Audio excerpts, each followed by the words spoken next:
ஹிட்லரை வச்சு ஒரு சூப்பரான மூவி கொண்டு வந்திருக்கேன். இந்த படத்துல ஹிட்லர் எப்படியோ டைம் டிராவல் பண்ணி பிரசன்ட்டுக்கு வந்துடுறாரு. பிரசன்ட்ல அவர் என்னென்னலாம் பண்றாரு, என்னென்னலாம் நடக்க போகுது அப்படின்றதான் இந்த படத்தோட கதை.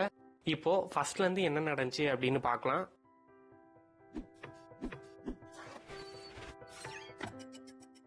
ஹிட்லர் மயக்கத்துல இருந்து கண்ணு முழிச்சு பாக்குறாரு. அவர் எங்க இருக்காரு என்னன்னு அவருக்கு தெரியல. கண்ணு முழிச்சதுக்கு அப்புறம் சுத்தி முத்தி பாக்குறாரு எங்க இருக்கும் என்னன்னு சொல்லிட்டு.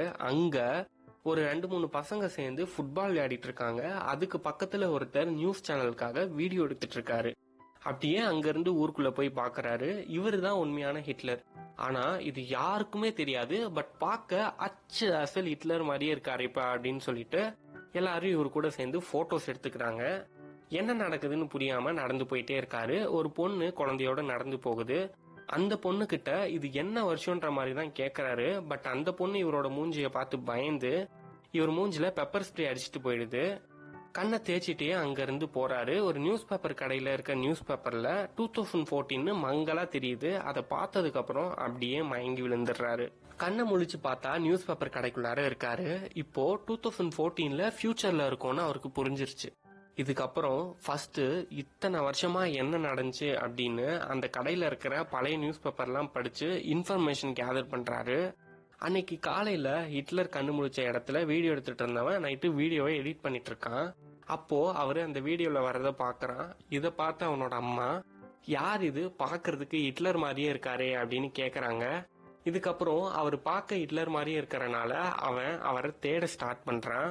அடுத்த நாள் ஹிட்லரோட ட்ரெஸ், அதாவது அவரோட யூனிஃபார்ம் அழுக்கா இருக்குன்னு சொல்லிட்டு லாண்ட்ரிக்கு போய் துவைக்க கொடுத்துட்டு அங்க இருந்த ஒரு எல்லோ டிஷர்ட்டையும் ப்ளூ ஜீனையும் போட்டுட்டு அங்க இருந்து ரிட்டன் நியூஸ் பேப்பர் கடைக்கு வராரு. இவர் நியூஸ் பேப்பர் கடைக்கு வந்த உடனே அந்த கடையோட ஓனர், உங்களை காலையில இருந்து ரொம்ப நேரமா ஒருத்தர் தேடிட்டே இருந்தாரு, அவர் இங்கதான் இருக்காருன்னு சொல்லிட்டு ஒருத்தனை காட்டுறாரு. யாருன்னு பார்த்தா ஹிட்லர் கண்ணு முழிச்ச இடத்துல வீடியோ எடுத்துட்டு இருந்தவன். அவனை ஃபேபியன்னு சொல்லிட்டு ஹிட்லர் கிட்ட இன்ட்ரடியூஸ் ஆகுறான். அதுக்கு ஹிட்லர் நான் ஹிட்லர்னு அவரோட பேரை சொல்றாரு. உடனே ஃபேபியனும் நியூஸ் பேப்பர் கடைக்காரனும் விழுந்து விழுந்து சிரிக்கிறாங்க. அது மட்டும் இல்லாம ஹிட்லர் அவரோட ஸ்பீச்சை எப்படி ஸ்டார்ட் பண்ணுவாரோ அதே மாதிரி இமிட்டேட் பண்ணி பயங்கரமா கலாய்ச்சிட்டு இருக்காங்க. அதுக்கு ஹிட்லர், இதுக்கப்புறம் ஹிட்லர் எப்படி பேசுவாருன்னு நான் பேசி காட்டுறேன் அப்படின்னு ஒரு பெரிய ஸ்பீச் தராரு. இதை கேட்க கேட்க அவங்க 2 பேருக்கும் மூஞ்சி மாறுது. இவர் உண்மையிலே ஹிட்லர் தானோ அப்படின்னு பீதியோடவே பார்த்துட்டு இருக்காங்க. இந்த ஸ்பீச்ல அவரு அவரோட ஆர்மியை கூட்டிட்டு ஜெர்மனி வழியா போலாண்டுக்கு போறதா போட்ட பிளான் பத்தி சொல்லுவாரு. இவரை எப்படியாச்சும் கூட கூட்டிட்டு போயிடணும்னு தான் ஃபேபியன் வந்திருக்கான். அதனால நான் உங்களை கூட்டிட்டு போறேன் அப்படின்னு அவரை கூப்பிடுறான். அவரும் சரின்னு சொல்லிடுறாரு. இதுக்கப்புறம் கார்ல ஜெர்மனி சுத்தி 2 பேரும் டிராவல் பண்றாங்க. அப்போ இவரு ஹிட்லர் லுக் அலைக்குன்னு நினைச்சிட்டு ஃபேபியன் அவரை வச்சு ஃபன்னியா நிறைய வீடியோஸ் எடுக்கிறான். உண்மை தெரியாம லிட்டரலா அவரை வச்சு ஃபன் பண்ணிட்டு இருக்கான். ஒரு நாள் ஒரு ஹோட்டல்ல ஸ்டே பண்றாங்க. அங்க இவங்க ரூம்ல டிவி இருக்கு. டிவியையும் அதுல ஓடுற ப்ரோக்ராம்ஸையும் பார்த்துட்டு ஹிட்லர், இது என்ன அப்படின்னு ஃபேபியன் கிட்ட கேக்குறாரு. ஃபேபியனும் டிவியை பத்தி சொல்றான். உடனே ஹிட்லர், இது எவ்வளவு நல்ல டெக்னாலஜி, நாட்டுல எவ்வளவு பிரச்சனை நடக்குது, அதை பத்தி எல்லாம் இதுல போடாம பாட்டு பாடுறது, டான்ஸ் ஆடுறது, சமைக்கிறது இதெல்லாம் போடுறீங்களேடா அப்படின்னு கேக்குறாரு. அந்த நாள் அப்படியே முடிஞ்சிருது. அடுத்த நாள் டிராவல ஸ்டார்ட் பண்றாங்க.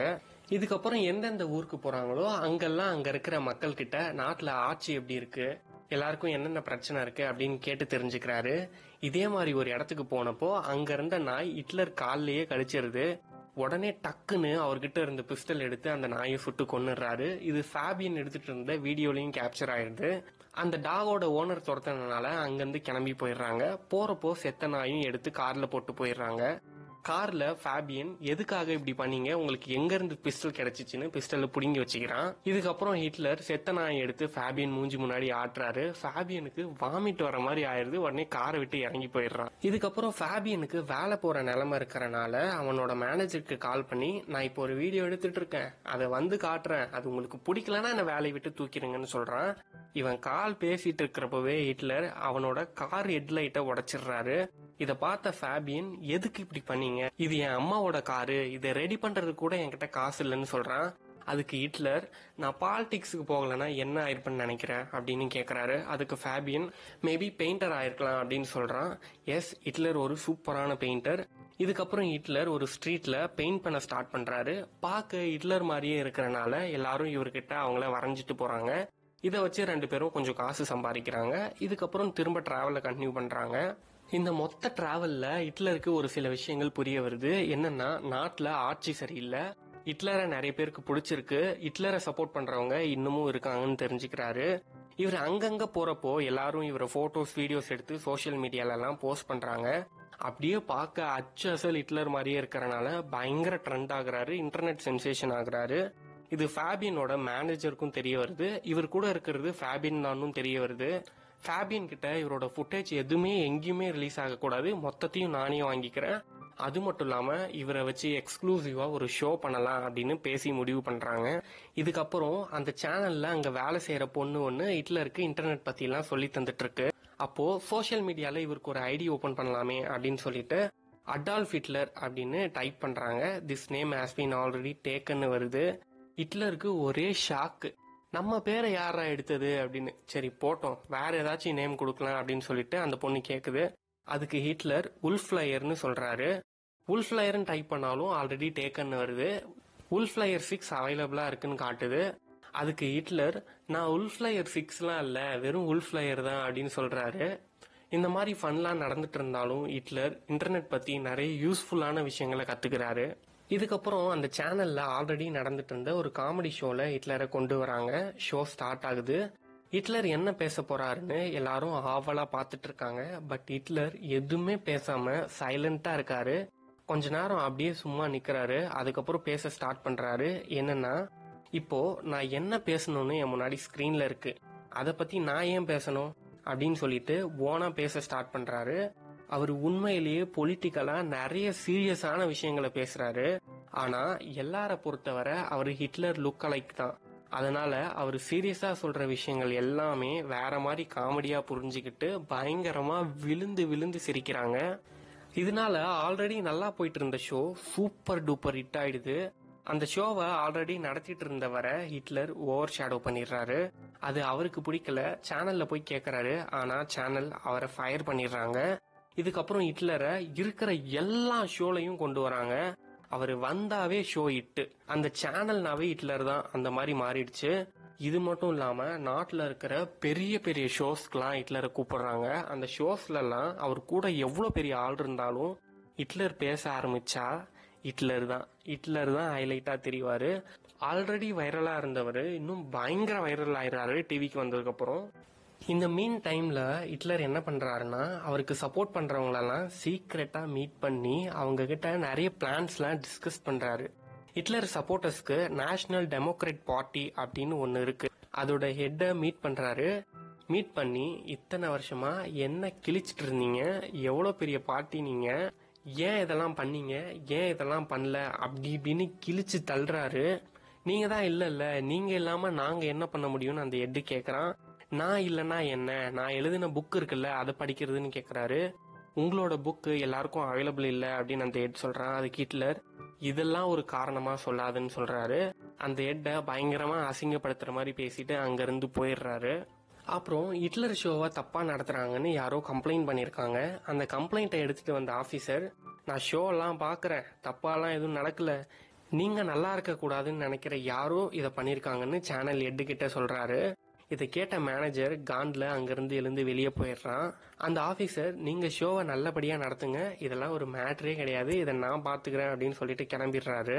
ஆக்சுவலா அந்த கம்ப்ளைண்ட்டை கொடுத்ததே அந்த மேனேஜர் தான். ஏன்னா ஃபர்ஸ்ட் ஹிட்லரை ஷோக்குள்ள கொண்டு வரணும் அப்படின்ற ஐடியா அவனோடது. பட் பேர் வாங்கினது எல்லாம் அந்த ஹெட். பிளஸ் அவனுக்கு ஹெட் பொசிஷன் வேணும் அப்படின்ற காரணத்தினால இப்படி பண்ணிட்டான். இதுக்கப்புறம் இன்னொரு ஷோ நடக்குது. அது ஒரு இன்டர்வியூ மாதிரி போகுது. அதுல ஹோஸ்ட், நீங்க உண்மையிலேயே யாரு, நியூஸ் பேப்பர்ல ஒரு மாதிரி சொல்றாங்க, அங்க ஒரு மாதிரி இங்க ஒரு மாதிரி சொல்றாங்க, எல்லாரும் உங்களை காமெடியனா பாக்குறாங்க, உண்மையிலேயே நீங்க காமெடியன் தானா அப்படின்னு கேக்குறாரு. அதுக்கு ஹிட்லர், என்னை யாரு எப்படி பார்த்தாலும் நான் சொல்ற விஷயங்கள் அவங்கள போய் சேருது இல்ல, அது போதும்னு சொல்றாரு. இதுக்கப்புறம் அந்த இன்டர்வியூல இதே மாதிரி அவரை ப்ரொவோக் பண்ற மாதிரியே நிறைய கேள்விகள் வருது. அது மட்டும் இல்லாம, உங்களை பத்தி ஒரு வீடியோ இருக்கு, அதை பிளே பண்றோம் அப்படின்னு பிளே பண்றாங்க. அது என்ன வீடியோனா, ஹிட்லர் டாக சுட்ட வீடியோ. இதுக்கப்புறம் ஹிட்லரோட பேரு பயங்கரமா டேமேஜ் ஆகுது. சேனல்ல இருந்து தூக்கிடுறாங்க, அந்த ஹெட்டையும் சேனல்ல இருந்து தூக்கிடுறாங்க. மொத்தமா எல்லாமே காலி. இது எல்லாத்துக்கும் பின்னாடி காரணமா இருந்தது அந்த மேனேஜர் தான். அவன் தான் ஃபேபியன் கிட்ட இருந்து ஃபுட்டேஜ்லாம் வாங்கி வச்சிருந்தான். அவன் நினைச்ச மாதிரியே எல்லாமே நடந்துருச்சு. சேனலுக்கு ஹெட்டாவும் மாறிட்டான். சேனல்ல ஷோ இல்லாதனால ஹிட்லர் ரூமை காலி பண்ணிட்டு கிளம்புறாரு. இவ்வளவு நாள் ஹிட்லர் ஒரு புக் எழுதிட்டு இருந்தாரு. அந்த புக் இப்போ ஃபேபியன் கையில கிடைக்குது. இதை பார்த்த உடனே இதை ஒரு படமா எடுக்கலாமே அப்படின்னு பழைய ஹெட் கிட்ட போறான். இந்த டைம்ல ஹிட்லர் டேமேஜ் ஆன அவரோட நேமை கொஞ்சம் கொஞ்சமா சரி செஞ்சுட்டு இருக்காரு. இதுக்கப்புறம் ஹிட்லர், ஃபேபியன், அந்த பழைய ஹெட் இவங்க எல்லாரும் சேர்ந்து மூவி ஷூட்டிங்கை ஸ்டார்ட் பண்றாங்க. இவங்க எல்லாரும் இதுக்கு முன்னாடி வேலை செஞ்சுட்டு இருந்த சேனல் மொத்தமா பாட்டமுக்கு போயிடுச்சு. ஏன்னா ஹிட்லர்னால தான் அந்த சேனல் பயங்கரமான ஹிட் ஆச்சு. அவர் இல்லைன்ற உடனே திரும்ப பாட்டமுக்கு போயிடுச்சு. திரும்ப ஹிட்லர் இருந்த நிலைமைக்கு கொண்டு வரணும்னா ஹிட்லர் தான் திரும்ப வரணும். அதுதான் ஒரே வழி. அதனால புது ஹெட் ஹிட்லரை கூப்பிடுறதுக்காக ஷூட்டிங் ஸ்பாட்டுக்கு போறான். பட் அவங்க எல்லாரும் சேர்ந்து முடியாதுன்னு சொல்லி அனுப்பிடுறாங்க. ஷூட்டிங் டைம்ல ஃபேபியன் ஹிட்லரை அவனோட கேர்ள் ஃப்ரெண்ட் வீட்டுக்கு கூட்டிட்டு போறான். அவனோட கேர்ள் ஃப்ரெண்ட் யாருன்னு பார்த்தா ஹிட்லருக்கு ஒரு பொண்ணு இன்டர்நெட் பத்தி சொல்லி தந்துச்சுல, அந்த பொண்ணு தான். ஒரு முக்கியமான விஷயம், அந்த பொண்ணோட ஃபேமிலி ஜூஸ். ஹிட்லர் யார என்ன பண்ணாரு அப்படின்னு உங்களுக்கே நல்லா தெரியும். அந்த பொண்ணோட பாட்டி ஹிட்லரை பார்த்த உடனே கண்டுபிடிச்சிடுறாங்க இது உண்மையான ஹிட்லர்னு. அப்புறம் கொலகாரன் அப்படி இப்படின்னு பயங்கரமா சத்தம் போட்டு அவங்கள அங்கிருந்து அனுப்பிடுறாங்க. இதுக்கப்புறம் ஃபேபியனுக்கும் பிரேக்கப் ஆயிடுது. ஃபேபியன் அவனோட படத்துல ஃபர்ஸ்ட் ஹிட்லர் அவன் வீடியோ எடுத்துட்டு இருந்த இடத்துல இருந்து வந்தாருல, அது எப்படி சீனா வைக்கலான்னு யோசிச்சுட்டு இருக்கான். அதுக்காக அவன் சேனலுக்கு எடுத்த ஃபுட்டேஜை பார்த்துட்டு இருக்கான். அதுலதான் அவனுக்கு ஒரு ஷாக்கிங்கான உண்மை தெரிய வருது. அந்த வீடியோல ஹிட்லர் வந்த இடத்துல ஒரே புகமூட்டமா இருக்கு. அதுக்கு சென்டர்ல இருந்து திடீர்னு ஹிட்லர் வராரு. அது மட்டும் இல்லாம அந்த இடம் தான் 1940s ஹிட்லரை கடைசியா பார்த்த இடம். அதாவது அவரோட பங்கர் இருந்த இடம்னு சொல்லப்படுது. இந்த ஃபுட்டேஜை பார்த்ததுக்கு அப்புறம் தான் இங்க இருக்கிறது ஹிட்லர் மாதிரி இருக்கிறவர் இல்ல, ஹிட்லர் தான் அப்படின்ற உண்மை ஃபேபியனுக்கு தெரிய வருது.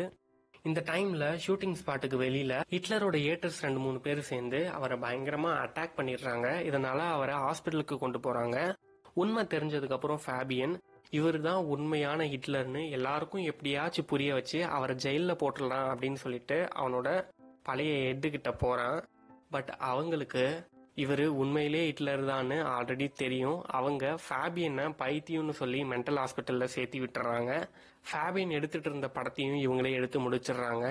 இந்த படத்தோட கிளைமேக்ஸ் எப்படி இருக்கும்னா, ஃபேபியன் கிளைமேக்ஸ்ல ஹிட்லரை கொல்ற மாதிரி எடுத்திருப்பாங்க. பட் உண்மையிலேயே ஹிட்லர் ஃப்ரீயா பிரசன்ட்ல அந்த ஹெட்டு கூட சேர்ந்து சுத்திட்டு இருக்காரு. பாஸ்ட்ல அவர் எதுக்காக ஓடிட்டு இருந்தாரோ, அவரோட கனவு என்னவோ அதை பிரசன்ட்ல நிறைவேற்ற ட்ரை பண்ணிட்டு இருக்காரு. பட் இப்பவும் எல்லாரும் பொறுத்தவரை அவரு ஹிட்லர் மாறி இருக்கிறவர் தான், ஒரு காமெடி ஆக்டர் தான். அவரும் அந்த ஹெட் லேடியும் சேர்ந்து கார்ல போறாங்க. அதோட படம் முடியுது. என்னன்னா படத்தோட பேரு look who is back, conclusion is back again. Hitler இந்த படத்துல பிரசன்ட்டுக்கு வந்த மாதிரி உண்மையிலேயே திரும்ப பிரசன்ட்டுக்கு வந்தா எப்படி இருக்கும், அவரு என்னென்னலாம் பண்ணுவாருன்னு நீங்க என்ன நினைக்கிறீங்கன்னு கமெண்ட்ல சொல்லுங்க.